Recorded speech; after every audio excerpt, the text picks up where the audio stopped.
दोस्तों, क्रिमिनल होना कोई आसान बात नहीं है, लेकिन क्रिमिनल ऑर्गेनाइजेशंस चलाना उससे भी कठिन है।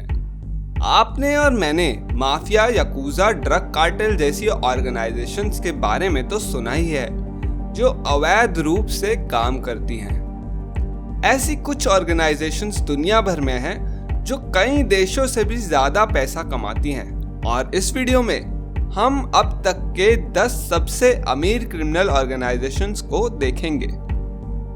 Number 10, Medellin cartel. यदि मेडेलिन कार्टेल आज भी मौजूद होती तो ये निश्चित रूप से सूची में सबसे ऊपर होती, क्योंकि अपने पीक टाइम में ये ड्रग डीलिंग कार्टेल आसानी से कोलंबिया और दुनिया के अधिकांश हिस्सों में सबसे शक्तिशाली और सबसे कोऑर्डिनेटेड ड्रग कार्टेल था।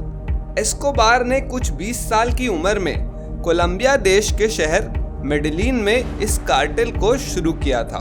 सरकारी रिकॉर्ड कहते हैं कि कार्टेल सालाना $20 बिलियन से अधिक की कमाई करती थी और ज्यादातर पैसा कोकेन के इलीगल धंधे और स्मगलिंग से आता था।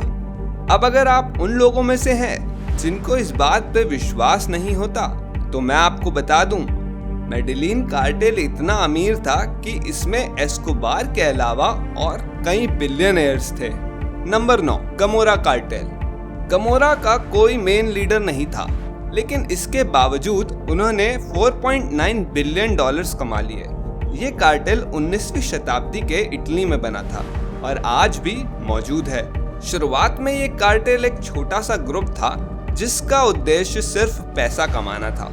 सन 1800 में कुछ पॉलिटिशियंस ने इस ग्रुप को वो रिसोर्सेज मुहैया कराए जिसकी मदद से इन्होंने इटली की मोनार्की को उखाड़ फेंका। इतिहास में इस तरह के एक महत्वपूर्ण बदलाव का हिस्सा होने के बाद इस कार्टेल ने अपना ध्यान पैसे से हटा के पावर हासिल करने में लगाया। दोस्तों, पावर हासिल करना कोई गलत बात नहीं है, लेकिन अब आप उस पावर का इस्तेमाल जुआ, तस्करी और जालसाजी जैसे अवैध धंधों के साथ जोड़ते हैं तो सरकार आपके पीछे तो आएगी ही, और बिल्कुल यही हुआ। लेकिन तब तक बहुत देर हो चुकी थी। गमोरा कार्टेल पहले ही इंटरनेशनल लेवल पे अपनी पकड़ बना चुका था। ये कार्टेल इटली में आज भी पावर रखता है और इटली का नेपल शहर इनका गढ़ है। Number 8, Sinaloa cartel. दोस्तों, ड्रग के बिजनेस में पैसा तो बहुत है, ये बात सभी जानते हैं, यहाँ तक कि CIA भी। सिनेलोआ कार्टेल ने दुनिया में अपनी जगह दुनिया के सबसे बड़े ड्रग कार्टेल के रूप में बनाई है। सरकारी रिकॉर्ड कहते हैं कि ये गिरोह सालाना कम से कम $3 बिलियन का कारोबार करता है, लेकिन ये आंकड़ा इनकी असल इनकम से काफी छोटा है, क्योंकि ये कार्टेल दुनिया के 70% ड्रग बिजनेस को कंट्रोल करता है। अगर देखा जाए तो पूरी दुनिया के ड्रग्स के अवैध धंधे से होने वाली कमाई 6 अरब से लेके $500 अरब के बीच में है। यह अनुमान इतना चौड़ा है कि किसी को पक्का नहीं पता कि कितना पैसा कमाया जा रहा है। ये कार्टेल एल चापो गजमैन द्वारा बनाया गया था। एल चापो जेल से भी कार्टेल को कंट्रोल करने में सक्षम था। नंबर 7, दोस्तों, ऑर्गेनाइज्ड क्राइम के साथ इटली का बहुत पुराना रिश्ता है, और ये सिर्फ हॉलीवुड फिल्मों की बात नहीं है। आपने शायद द्रांगेता का नाम भी नहीं सुना होगा, लेकिन ये दुनिया में अवैध धंधों के बहुत इंपॉर्टेंट खिलाड़ी हैं। और ये कितना कमाते हैं? ऑन पेपर $4.5 बिलियन, लेकिन लोगों का कहना है कि असली आंकड़ा इससे काफी बड़ा है। इस गिरोह की शुरुआत 19वीं सदी में कालाबारिया में हुई थी और इनका मुख्य धंधा कोकेन की बिक्री ही है। ये यूरोप के सबसे बड़े अवैध कोकेन के डिस्ट्रीब्यूटर्स हैं, और यही नहीं, इनके दूसरे क्रिमिनल ऑर्गेनाइजेशंस के साथ भी अच्छे संबंध हैं। हाल ही में इस 200 साल पुराने गिरोह ने मनी लॉन्ड्रिंग में अपने कदम रखे हैं और कोकेन की बिक्री से कमाए हुए ब्लैक मनी को अब ये फाइट बना रहे हैं। Number 6, Yamaguchi Gumi. आपने यामागुची के बारे में नहीं सुना होगा, लेकिन आपने याकूजा के बारे में जरूर सुना होगा। याकूजा जापान का माफिया है और यामागुची गुमी गिरोह जापानी माफिया का हिस्सा है। जापान के याकूजा को जानने वाला कोई भी व्यक्ति जानता है कि वो दुनिया के सबसे अनुशासित यानी डिसिप्लिन्ड क्रिमिनल्स हैं। ये इतने सख्त हैं कि अगर आप उनके नियमों या कानूनों में से किसी एक को तोड़ते हैं तो आपको युबित्सुमे करना होता है, जिसका मतलब है कि माफी मांगने के लिए आपको अपनी छोटी उंगली काट के देनी होगी। याकुजा का सबसे बड़ा सिंडिकेट यामागुची कुमी है और इसकी शुरुआत 1916 में हारुकिची यामागुची ने की थी। आज उनके पास कम से कम 1400 एक्टिव मेंबर्स हैं और 18,1600 इनएक्टिव मेंबर्स। उनका अधिकांश पैसा जबरन वसूली, जुआ, अडल्ट इंडस्ट्री, हथियारों की तस्करी, शेयर बाजार में हेराफेरी और इंटरनेट पोर्नोग्राफी से आता है। ऐसा कहा जाता है कि सिंडिकेट सालाना कम से कम 6.6 अरब डॉलर कमाता है।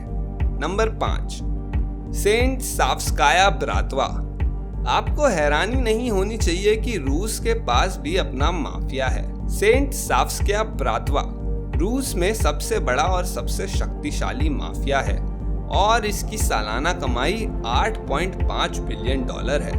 कॉन्ट्रैक्ट किलिंग से लेकर मनी लॉन्ड्रिंग और ड्रग डीलिंग तक शायद ऐसा कोई काम नहीं जो रूस का ये माफिया ना करता हो। ये छोटे ग्रुप्स कम या ज्यादा अपने दम पर काम करते हैं। हालांकि जब उन्हें एक साथ काम करना होता है तो वो अपने सारे संसाधनों को एक साथ जोड़ देते हैं। उनके पैसे की देखरेख एक 12 लीडर्स का ग्रुप करता है जो दुनिया के अलग अलग हिस्सों में समय समय पर मिलता रहता है। अक्सर ये मीटिंग्स किसी बरसों पुराने दोस्त को मिलने की तरह होती हैं। Number 4, D company. दोस्तों, इंडिया में जब आप अंडरग्राउंड की बात करते हो तो दाऊद इब्राहिम का नाम सबसे ऊपर आता है, जो टेररिज्म को सपोर्ट करने की वजह से FBI की मोस्ट वांटेड लिस्ट में तीसरे नंबर पे है। ये गिरोह मुंबई में बना था और हीरोइन और अफीम के अवैध धंधे करता है, लेकिन समय के साथ ये अलकायदा का समर्थन और पालन पोषण करने लगा। दाऊद की डी कंपनी सालाना 6.9 बिलियन डॉलर्स कमाती है और ये आंकड़ा असली आंकड़े से कम है, क्योंकि दाऊद अपने कदमों के निशान बहुत अच्छे से मिटाता है। जब पता चला कि 1993 के मुंबई बम ब्लास्ट का मास्टरमाइंड दाऊद था तो इंटरपोल, CIA और FBI उसको ढूंढ नहीं पाई। दाऊद अभी भी अपने क्रिमिनल एम्पायर को छुप के कंट्रोल कर रहा है। नंबर 3, ला कोसा नोस्त्रा। दुनिया का सबसे लोकप्रिय गिरोह ला कोसा नोस्त्रा अक्सर माफिया के रूप में जाना जाता है। इस गिरोह की शुरुआत इटली के सिसिली शहर में सन 1800 में हुई थी। लोगों का कहना है कि ये गिरोह जेल में शुरू हुआ था। ला कोसा नोस्ट्रा अगले कुछ सालों में जेलों और छोटे शहरों से बड़े शहरों में पहुंच गया और उन्होंने सरकार का विरोध करने वाली पॉलिटिकल पार्टीज के साथ मिलके बहुत सी पॉलिटिकल हत्याकांडों को अंजाम दिया। जब इटली में डिक्टेटर मुसोलिनी की सत्ता आई तो माफिया के हिसाब से भी मुसोलिनी बहुत ही ज्यादा हिंसक था, इसलिए माफिया अपना अवैध कारोबार चलाने के लिए अमेरिका चले गए। यहाँ वो वसूली, जुआ और मनी लॉन्ड्रिंग जैसे सारे गैर कानूनी धंधे करने लगे और इनकी सालाना कमाई लगभग 50 बिलियन डॉलर है। Number 2, golf cartel Mexico. ये सबसे पुराने क्रिमिनल ऑर्गेनाइजेशंस में से एक है। गोल्फ कार्टेल इस लिस्ट में नंबर 2 का हकदार है। ये गिरोह मेक्सिको में अपनी तगड़ी पकड़ रखता है, साथ ही यूनाइटेड स्टेट्स और यूरोप में भी अपना गैरकानूनी धंधा करता है। ड्रग्स के अलावा ये विशेष रूप से अपनी हाई प्रोफाइल किडनैपिंग्स और जरूरत से ज्यादा हिंसा के लिए जाना जाता है। इस गिरोह को एंटी ड्रग्स एजेंसी के हाथों सबसे ज्यादा नुकसान उठाना पड़ा है, लेकिन आज भी उनकी कमाई कम से कम 9.9 बिलियन डॉलर्स है। Number 1, triads. ये लोग दुनिया में लंबे समय से हांगकांग, मकाऊ और ताइवान से अपना अवैध कारोबार चलाते हैं, लेकिन अब ये दक्षिण अफ्रीका, अमेरिका, ब्रिटेन, दक्षिण अमेरिका और रूस तक पहुंच गए हैं। इनका मुख्य कारोबार ह्यूमन ट्रैफिकिंग का है और ये सालाना दुनिया भर में कम से कम 1 लाख लोगों की तस्करी करते हैं। ये ज्यादातर एक दूसरे के बिना स्वतंत्र रूप से काम करते हैं। कोई भी नहीं जानता कि ये कितना पैसा कमाते हैं, लेकिन इतना है कि ये आंकड़ा बहुत बड़ा है। दोस्तों, आपके हिसाब से कौन सा संगठन सबसे खतरनाक है? हमें कमेंट्स में बताएं। जल्द ही एक नई वीडियो में मिलेंगे।